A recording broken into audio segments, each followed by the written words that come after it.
미 항공우주국 나사의 우주비행사인 스콧 켈리가 1년 가까운 우주 체류 생활을 마치고 지구로 돌아왔습니다. 과학계가 스콧 켈리의 귀환을 주목하는 것은 그에게 일란성 쌍둥이형 마크가 있기 때문입니다. 네, 우주와 지상에서 각각 1년을 보낸 일란성 쌍둥이 형제의 신체 변화를 비교해서 우주와 지구 어디에서 노화가 더 빨리 진행되는지 알아보겠다는 것인데요. 한국항공우주연구원 이주희 책임연구원 전화 연결해서 보다 자세한 내용 짚어보도록 하겠습니다. 안녕하십니까? 예, 안녕하세요. 네, 먼저 좀 궁금한 점이요. 이 스콧 켈리는 구체적으로 좀 어떤 임무로 1년간 우주에서 체류를 한 건가요? 예, 미국 나사 소속 우주인이고요. 스콧 켈리는 무중력 우주 환경인 그 국제 우주 정거장에서 약 1년 정도 체류하면서 장기간에 걸쳐서 인간이 우주 공간에 머무를 때 어떤 영향이 생기는지 신체적, 정신적 그런 변화를 알아보기 위해서 체류를 하고 내려왔습니다. 예, 국제 우주 정거장에서 340일 가량을 보내면서 장기간으로 인간이 우주에 머물면 심적으로나 아니면 정신적으로 또 체력적으로는 어떤 변화가 있는지 확인하기 위해서 머물렀다 이렇게 말씀해 주셨는데 예. 또 이번에 관심을 끄는 것은 켈리와 마크가 일란성 쌍둥이 형제라는 건데요. 예. 켈리와 마크 형제를 상대로 어떤 실험들이 진행될 예정입니까? 그러니까 두 쌍둥이 형제를 한 명은 지구에, 한 명은 국제 우주 정거장에 이렇게 머무르게 했고요. 실제 이제 우주 환경, 국제 우주 정거장의 우주 환경은 그 무중력 환경도 있고 또 우주에서 날아오는 그 다양한 우주 방사선 이런 것들의 영향이 있기 때문에 그러한 것들의 영향을 국제 우주 정거장에 있는 그 스콧 켈리가 어느 정도 받는지 그리고 신체적으로 정말 변화가 있는지 이런 것들을 알아보기 위해서 비교 실험을 한 겁니다. 네, 그렇군요. 한마디로 뭐 지구와 우주 이 두 곳에서 어디에서 더 빨리 늙는지 혹은 덜 늙는지 알아보겠다는 건데요. 예. 어떻게 이 노화 진행 속도에 차이가 있을 수 있는지 궁금합니다. 그 배경은 무엇인지 설명해 주시죠. 그러니까 저희가 이제 이야기할 때 이번에 이제 스콧 켈리하고 마크 켈리 이제 비교 실험은 그 유명한 이유가 사실은 이제 과학자들은 전체적으로 어떤 변화가 있는지를 이제 비교하기 위해서 실험을 한 거고요. 그런데 이제 아인슈타인의 그 특수 상대성 이론이라든지 일반 상대성 이론에 의해서 이렇게 빨리 시간이 가는 곳에서는 초고속으로 이제 시간이 가는 곳에서는 시간이 이제 느리게 간다. 그리고 뭐 일반 상대성 이론에서 보면은 그 중력이 약한 곳에서는 시간이 빠르게 진행된다. 이런 것들을 이제 이야기를 많이 합니다. 예. 그런데 이거에 따라서 변화는 수백만 분의 뭐 수십 초 계산으로 해보면요. 그렇기 때문에 실제적으로 이걸 비교하기는 어렵고요. 예. 저희가 이제 그 목표로 하는 거는 그 신체적 변화, 무중력 환경에서의 신체적 변화하고 지상에서의 그 정상적인 생활을 했을 때 그 변화를 비교하는 데 큰 목적이 있다고 볼 수 있습니다. 예. 우리 뭐 영화를 보면 우주 여행을 갔다가 돌아와서 보니까 딸은 많이 늙어 있고 또 아버지는 젊은 모습으로 그대로 유지하고 있고 뭐 이런 모습도 볼 수 있는데요.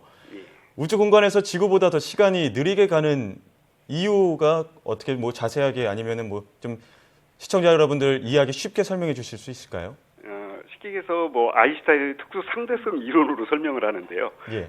빛의 속도에 가까운 속도로 운동을 한 쪽에서는 시간이 느리게 간다는 것이 그 특수 상대성 이론의 그 주 내용이거든요. 예. 그래서 그걸 가지고 계산을 해보면은 이제 수백만 분의 뭐 수십 초 정도의 그런 그 시간이 느리게 가는 그런 것들은 계산해서 낼 수가 있는 거죠.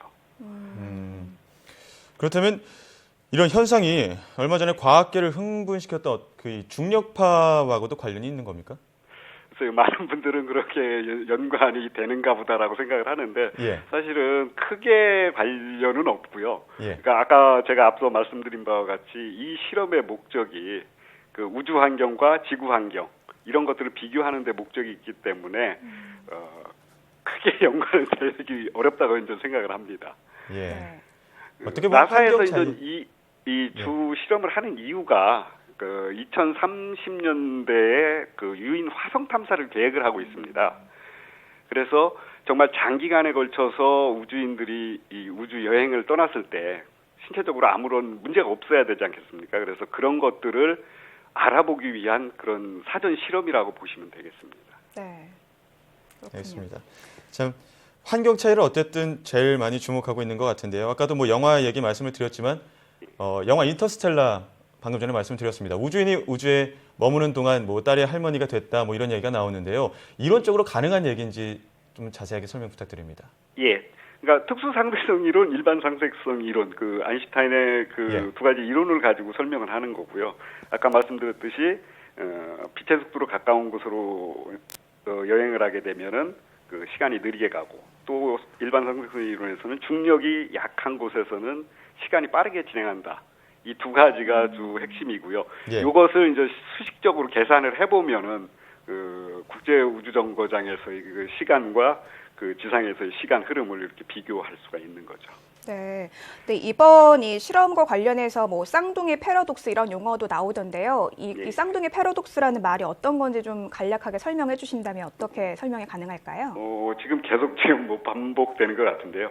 그 지금 어쨌든 그 초속으로 그 움직일 때, 운동을 할 때 그 시간이 느리게 가는 거하고, 그리고 그 중력이 약한 곳에서는 시간이 빠르게 진행한다. 그래서 영화 그 아까 말씀드렸듯이 인터스텔라에서 보면 뭐 본인 주인공은 외계 행성에 불과 뭐 몇 시간 머물러다가 왔는데 블랙홀 등 이런 강력한 중력의 영향을 받고 있던 동료는 뭐 수년이 돌아와 보니까 수년이 흘러서 더 늙어 있었다.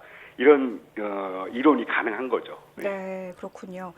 뭐 근데 이번 실험에서는 이 텔로미어를 통해서 노화 정도를 비교할 뿐 아니라 근육량이라든가 혈압 등 뭐 여러 신체 변화를 확인할 예정이라고 하는데요. 만약에 이 형과 동생 두 사람 사이의 차이가 나타난다면 우주 생활에서 어떤 면이 영향을 미친 것으로 좀 추측해 볼 수 있을까요? 제 개인적인 생각으로는 큰 변화가 없기를 저는 바랍니다. 네.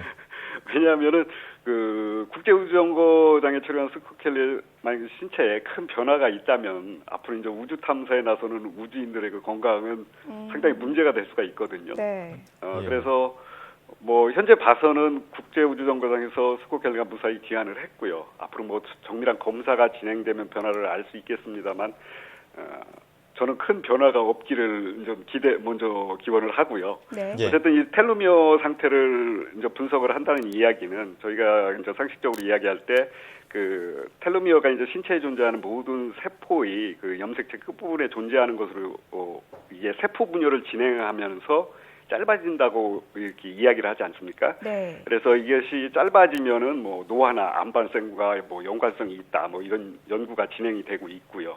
그런데 사실 그것보다는 그 스콧 켈리는 무중력 그리고 우주 방사선이 있는 이 우주 환경에 노출되었었기 때문에 다른 영향, 그러니까 아까 얘기한 그 뭐 시간의 영향보다는 이런 우주 환경의 영향으로 인해서 그런 것들이 짧아질 수 있다라고 저는 생각을 합니다. 네. 그렇지만 이제 그 상황은 이제 1년 정도이기 때문에 그렇게 미미할 거라고 저는 생각을 하고요. 그런 것보다는 신체적으로 이 골격계라든지 근육 또 정신적으로 1년 동안 이제 폐쇄된 환경에서 살았기 때문에 그런 쪽에 어떤 변화가 크게 일어났느냐 안 일어났느냐 이런 것들을 주 검사 대상으로 해서 앞으로 연구를 할 거라고 봅니다. 네, 앞으로 좀 더 뭐 연구라든가 추가적인 그런 것들이 필요할 것 같긴 한데요. 또 궁금한 점이 이 스콧 켈리가 머문 우주 정거장의 무중력 상태잖아요. 뭐 이론적으로 봤을 때 무중력 상태가 우리 신체에는 어떤 영향을 미치는지도 궁금한데요. 설명해 주시죠. 2008년에 저희 한국 최초 우주인 이소연 박사가 국제우주정거장에 가서 한 뭐 열흘 정도 체류하면서 뭐 18가지 실험을 하고 이렇게 돌아왔는데요. 네. 실제적으로 이제 그때 그 경험담을 이제 들으면은 실제 이제 우주 공간에 노출됐을 때 우주 멀미가 생기기도 하고요. 네. 왜냐하면 저희가 이제 지상에서는 이 중력에 그 기반을 두고서 저희가 방향 감각이라는 이런 것들을 유지를 하는데 실제적으로 그런 게 이제 사라지게 됨으로써 이제 우주 멀미 현상이 나타나기도 하고 또 이제 무중력 환경에서는 심장에 가까운 쪽으로 이런 혈액이라든지 체액이 몰리기 때문에 뭐 얼굴이 붓는다든지 또 중력이 없기 때문에 이 근골격계가 이제 골격계의 그 관절 쪽에 이제 사이가 넓어져서 키가 커진다든지 그런 현상도 신체적 변화가 일어납니다. 근데 뭐 지상으로 돌아오면은 대부분 수일 내에 이제 회복은 되는 그런 과정을 거치게 됩니다. 네. 얼굴이 붓는다거나 뭐 근골격계의 변화가 있겠지만 또 다시 지구로 돌아왔을 때는 어느 정도 회복이 된다는 말씀을 해주셨는데요. 또 방금 전에 2008년 이소영 박사가 우주정거장에 머문 사례에 대해서 잠깐 또 언급을 해주셨지만 예. 이소영 박사가 이 안에서 18가지 실험을 하셨다고 했는데 어떤 연구와 어떤 실험을 했는지도 설명해 주시죠.